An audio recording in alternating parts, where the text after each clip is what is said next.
నమస్తే, welcome to ASN news.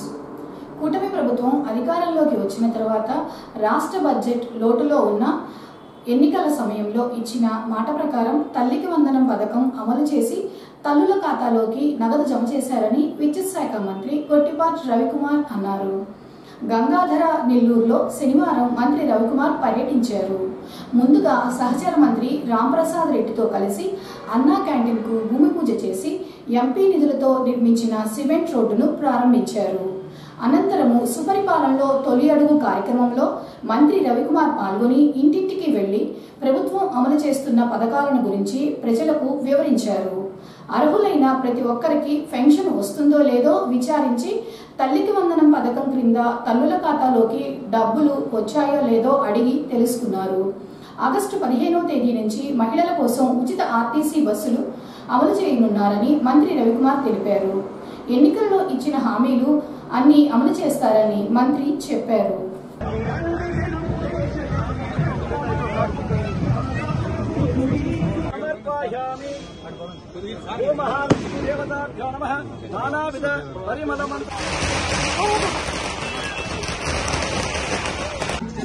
Pipe వేశారు కదా, అయినా ఇబ్బంది ఉందా?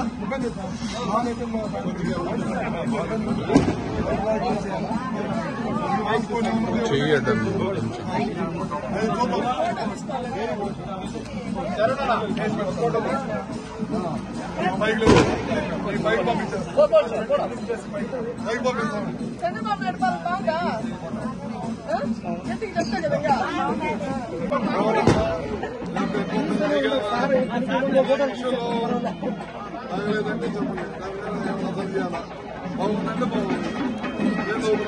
కోర్టు ఓపెన్ కాలేదు. తల్లికి వందనం వస్తుందమ్మా. కొత్త పెన్షన్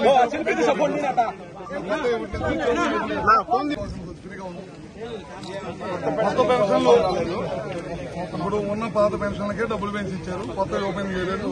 రేపు కొత్త ఓపెన్ చేయాలని తప్పకుండా అందరికి.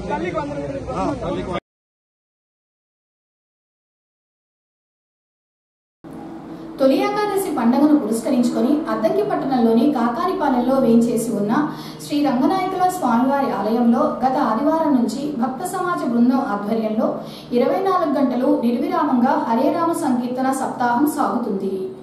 ఆదివారం మధ్యాహ్నంతో సంకీర్తన ముగించనున్నారు. అద్దంకి పంగలూరు మండలం నుంచి భజన మండలి బృందం బ్యాచ్ల వారీగా హరేరామ సంకీర్తన చేస్తున్నారు. ఈ సందర్భంగా భజన మండలి సభ్యురాలు బేబీ మాట్లాడుతూ తొలి ఏకాదశి పండుగ సందర్భంగా ప్రతి సంవత్సరం 24 గంటలు ఏకాహం చేసేవారని, స్వామివారి కృప వలన ఈ ఏడాది వారం రోజుల పాటు 24 గంటలు సప్తాహం చేస్తున్నారన్నారు. ఈ సందర్భంగా ఆదివారం దేవాలయంలో ప్రత్యేక పూజా కార్యక్రమాలు, హోమాలు, పూర్ణాహుతి, స్వామివారి కళ్యాణ మహోత్సవం జరుగుతుందన్నారు. పూర్ణాహుతి అనంతరము సప్తాహం ముగుస్తుందని చెప్పారు. కావున ఆదివారం జరిగే పూజా కార్యక్రమంలో కళ్యాణంలో భక్తులందరూ పాల్గొని తిలకించి తీర్థప్రసాదములు స్వీకరించాలన్నారు. భక్త మహాశయులకు విజ్ఞప్తి. కాకానిపాలెంలో వెలసి ఉన్న శ్రీ పాండురంగ స్వామి వార్షికోత్సవం తొలి ఏకాదశి సందర్భంగా ఎప్పుడు ఏకాహం పెట్టుకుంటాము. ప్రతి సంవత్సరం ఏకాహం పెట్టుకుంటాం. ఈ సంవత్సరం సప్తాహం పెట్టుకున్నాం. సప్తాహం అయిపోయిన తర్వాత హోమాలు, దేవుడు కళ్యాణం జరుపుకుంటున్నాము. కావున పేద భక్తులందరూ మొత్తం కాకానిపాలెం మండపం దగ్గర రంగనాయక స్వామి గుడికి వచ్చి అందరూ ఆ స్వామిని దర్శించుకొని తీర్థప్రసాదాలు తీసుకొని వెళ్ళవలసిందిగా ప్రార్థిస్తున్నాము. జాగర్లమూడి వారి పాలెం 2 బ్యాచీలు, కోటి సమాజం, పార్వతి సమాజం. రెండవది తిమ్మాయిపాలెం శ్రీనివాస భజన మండలి, చంద్రమౌళేశ్వర భజన మండలి 2వ సమాజం. నూతలపాడు జైమ సమాజం.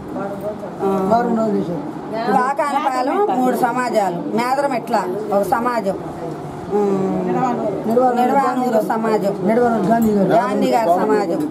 వీరంతా కలిసి వీరందరినీ మేము బ్యాచీలుగా పిలిచి వీరందరినీ మేము గ్యాదర్ చేసి సమాజాలను పిలిపించుకొని ఈ సంవత్సరం తొలి ఏకాదశి సందర్భంగా సప్తాహం పెట్టుకున్నాము. ఆ నాయన మాకు ఇచ్చిన వరం అన్నమాట. ఎప్పుడు ఏకాహం చేసుకొని పూర్ణాహుతి చేసుకునేవాళ్ళం. ఈ సంవత్సరం మాకు ఆ రంగనాయక స్వామి కరుణించాడు, అందుకని సప్తాహం పెట్టుకున్నాము. దాని మూలంగా మళ్ళీ కూడాను రేపు హోమాలు కళ్యాణం కూడా జరిపించుకోవాలని నా నాయన మాకు వరం ఇచ్చాడు కాబట్టి మేము దానిలో పాల్గొని సప్తాహం పూర్తి చేసుకున్నాము. దాని సందర్భంగా భక్తజనులు అందరూ వచ్చి వీరంతా మాకు బాగా సహకరించి మాకు తోడ్పడి బాగా పూర్తి చేసుకున్నాము సప్తాహం.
అద్దంకి పట్టణంలోని స్థానిక గోవిందాంబిక జూనియర్ కాలేజీలో శనివారం ఐఈఈఆర్డి స్వచ్ఛంద సేవా సంస్థ ఆధ్వర్యంలో నాబార్డు 44వ స్థాపనా దినోత్సవం నిర్వహించారు. కార్యక్రమంలో ఐఈఈఆర్డి స్వచ్ఛంద సేవా సంస్థ చైర్మన్ బత్తుల కిరణ్ చంద్ర హాజరయ్యి విద్యార్థుల సమక్షంలో కళాశాల ఆవరణలో మొక్కలు నాటించారు. ఈ సందర్భంగా కిరణ్ మాట్లాడుతూ నాబార్డు వారు గ్రామీణ ప్రాంతాలను ఎంచుకొని అక్షరాస్యత, గ్రామీణాభివృద్ధి, వ్యవసాయం, మహిళల శక్తీకరణ వంటి రంగాలలో అవగాహన కల్పిస్తున్నారని, విద్యార్థులలో సామాజిక బాధ్యతను పెంపొందించేందుకు మరియు గ్రామీణాభివృద్ధికి వారు మద్దతు ఇవ్వవలసిన అవసరం ఉందన్నారు. ఐఈఈఆర్డి తరపున గ్రామీణ ప్రాంతాలలో ప్రజలకు అన్ని విషయాల మీద అవగాహన కల్పిస్తూ ఆర్థికంగా ఏ విధంగా అభివృద్ధి చెందాలో తెలియజేస్తున్నారని కిరణ్ చెప్పారు. అనంతరము కళాశాల విద్యార్థులకు వ్యాసరచన పోటీలు ఏర్పాటు చేయగా అందులో గెలుపొందిన విద్యార్థులకు కిరణ్ చంద్, ప్రిన్సిపల్ వెంకట్రావు కలిసి బహుమతులు అందజేశారు. భారతదేశ గ్రామీణ అభివృద్ధికి నిరంతరం కృషి చేస్తున్నటువంటి నాబార్డు 44వ వ్యవస్థాపక దినోత్సవాన్ని గౌరవనీయులు ప్రకాశం, బాపట్ల ఉమ్మడి జిల్లాల ఏజెంగా ఉన్నటువంటి రవికుమార్ గారి ఆదేశాల మేరకు ఈరోజు మేము వ్యవస్థాపక దినోత్సవాన్ని గోవిందాంబిక జూనియర్ కళాశాలలో నిర్వహించాము. విద్యార్థులకు వ్యాసరచన పోటీలు పెట్టి బహుమతులు ప్రదానం చేయడం జరిగింది. అనంతరం ఆ యొక్క క్యాంపస్ లో మొక్కలు కూడా నాటి పర్యావరణాన్ని పరిరక్షించాము. విద్యార్థులు రాబోయే తరాలకు గ్రామీణ యువత ఎంతో దోహదపడుతుందని, గ్రామీణ యువత అనేక రకాలైనటువంటి వృత్తి విద్యా శిక్షణా తరగతులు, అంతేకాకుండా నబార్డు ద్వారా వస్తున్నటువంటి స్కీమ్స్ అన్ని కూడా తెలుసుకొని దేశ అభివృద్ధిలో యువత కూడా పాలుపంపులు పొందాలని తెలియపరుస్తున్నాం.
మున్సిపాలిటీలో ఇంజనీరింగ్ విభాగంలో పనిచేస్తున్న కార్మికులందరికీ కనీస వేతనాలు ఇచ్చి వారి సమస్యలు పరిష్కరించాలని కోరుతూ ఆదివారం నుంచి ఇంజనీరింగ్ విభాగంలో పనిచేస్తున్న కార్మికులు సమ్మెలోకి వెళుతున్నట్లు యూనియన్ అధ్యక్షులు ఉసురుపాటి శామ్యూల్ తెలిపారు. ఈ సందర్భంగా శామ్యూల్ శనివారం ఏఎస్ఎన్తో మాట్లాడుతూ గతంలో 17 రోజులు సమ్మె చేయగా సమ్మె ఒప్పందాలను అమలు చేయకుండా వేతనాలు పెంచాలని, సమస్యలు పరిష్కరించాలని ఆందోళన చేస్తున్న రాష్ట్ర ప్రభుత్వం స్పందించలేదని, రాష్ట్ర యూనియన్ పిలుపు మేరకు మున్సిపల్ ఇంజనీరింగ్ కార్మికులు జూలై 13వ తేదీ నుంచి సమ్మెలోకి వెళుతున్నారని శామ్యూల్ ప్రకటించారు. ఇంజనీరింగ్ కార్మికులకు స్కిల్డ్, సెమీ స్కిల్డ్ వేతనాలు అమలు చేసి జీవో నెంబర్ 36 ప్రకారం 24,500 రూపాయల వేతనం ఇచ్చి ప్రభుత్వం అమలు చేసే సంక్షేమ పథకాలు వారికి కూడా వర్తించే విధంగా చూడాలన్నారు. సమ్మెకాలం ఒప్పందాలు కూడా ఖచ్చితంగా అమలు చేయాలని శామ్యూల్ డిమాండ్ చేశారు. Employees workers and federation CIT అనుబంధం ఈ రోజున ఇంజనీర్ కార్మికులు స్టేట్ వైడ్గా ఇచ్చినటువంటి పిలుపు మేరకు ఇంజనీర్ విభాగంలో పనిచేసేటువంటి మేము వాటర్ సప్లై కానీ, కరెంటు కానీ, బోర్ మెకానిక్లు కానీ, రిపేర్ చేసేవాళ్ళు కానీ, జిమ్లో పనిచేసేవాళ్ళు కానీ, కంప్యూటర్ సిస్టమ్ కానీ, గుళ్ళకమ్మ నది వద్ద నీళ్ళు ఎక్కించేవాళ్ళు కానీ ప్రతి ఒక్కరము ఈరోజు అర్ధరాత్రి 12 గంటల నుండి సమ్మెలోకి వెళ్ళబోతున్నామని ఈ యొక్క పట్టణ ప్రజలకు మేము తెలియజేస్తున్నాము.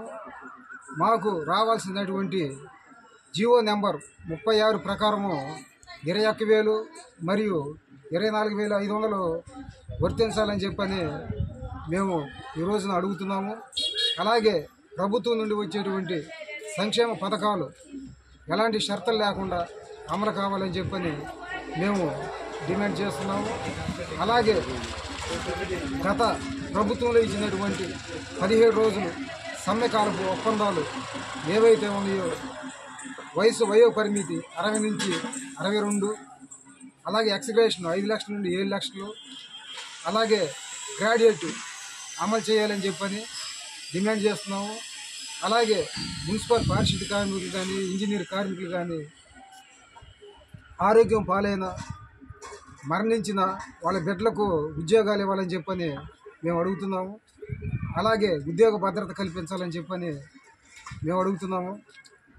అలాగే ప్రభుత్వం నుండి సుప్రీంకోర్టు తీర్పు ఇచ్చిన మేరకు సమాన పనికి సమాన వేతనం ఇవ్వాలని చెప్పని మేము ఈరోజు డిమాండ్ చేస్తున్నాము. మా స్టేట్ యూనియన్ పిలుపు మేరకు ఈ రోజున అర్ధరాత్రి 12 గంటల నుండి సమ్మెలోకి వెళ్ళబోతున్నామని చెప్పని ఈ యొక్క పట్టణ ప్రజలకు మేము తెలియజేస్తున్నాం. ఉసురుపాటి శామ్యూలు, మున్సిపల్ ఇంజనీరింగ్ విభాగం యూనియన్ అధ్యక్షులు. అన్నదాత సుఖీభవ పథకానికి సంబంధించి జాబితాలో పేర్లు లేని వారు ఈ నెల 13వ తేదీలోపు గ్రీవెన్స్ లో అర్జీలు పెట్టుకోవాలని అద్దంకి మండల వ్యవసాయ అధికారి వెంకటకృష్ణ తెలిపారు. ఈ సందర్భంగా ఆయన మాట్లాడుతూ అర్హులైన రైతులందరికీ అకౌంట్లో వచ్చే వారంలో అన్నదాత సుఖీభవ పథకం క్రింద నగదు జమ అవుతాయని, అర్హులై ఉండి జాబితాలో పేర్లు లేని వారు సరిచేసుకుని జాబితాలో పేర్లు ఉండే విధంగా చూసుకోవాలన్నారు. ఎక్కువ శాతం వెబ్లాండ్లో ఆధార్ లింక్ కాకపోవడం వలన వారి పేర్లు జాబితాలో లేవని, గ్రామ సచివాలయంలో వ్యవసాయ సహాయకులను కలిసి అర్జీ పెట్టుకుని వెబ్లాండ్ ఆధార్ నెంబర్ లింక్ చేయించుకోవాలని వెంకటకృష్ణ తెలిపారు. అన్నదాత సుఖీభవకు సంబంధించి గ్రీవెన్స్ ఎవరైనా అర్హుల లిస్టులో లేరో వాళ్ళందరూ కూడా ఇప్పుడు మనకి మళ్ళీ గ్రీవెన్స్ పెట్టుకోవడానికి ఈ నెల 13వ తేదీ వరకు అవకాశం ఉంది.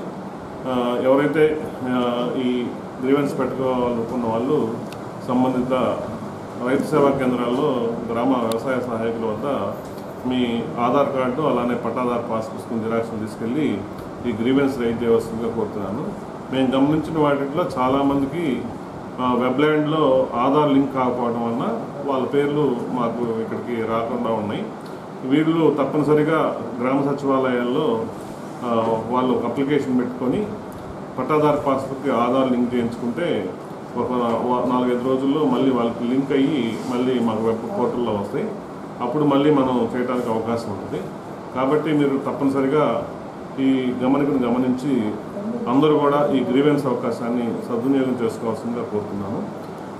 ఇంకా అర్హులైన అందరు రైతులు కూడా ఇంకా ఎవరున్నా కూడా ఈ వారంలో పూర్తి చేసుకున్నట్లయితే వచ్చే వారంలో ఈ అన్నదాత సుఖీభవ రాష్ట్ర ప్రభుత్వం అలానే కేంద్ర ప్రభుత్వం ఇచ్చేటటువంటి 7,000 రూపాయలు మొదటి విడత అందరికి వస్తాయని చెప్పేసి తెలియజేసుకుంటాను.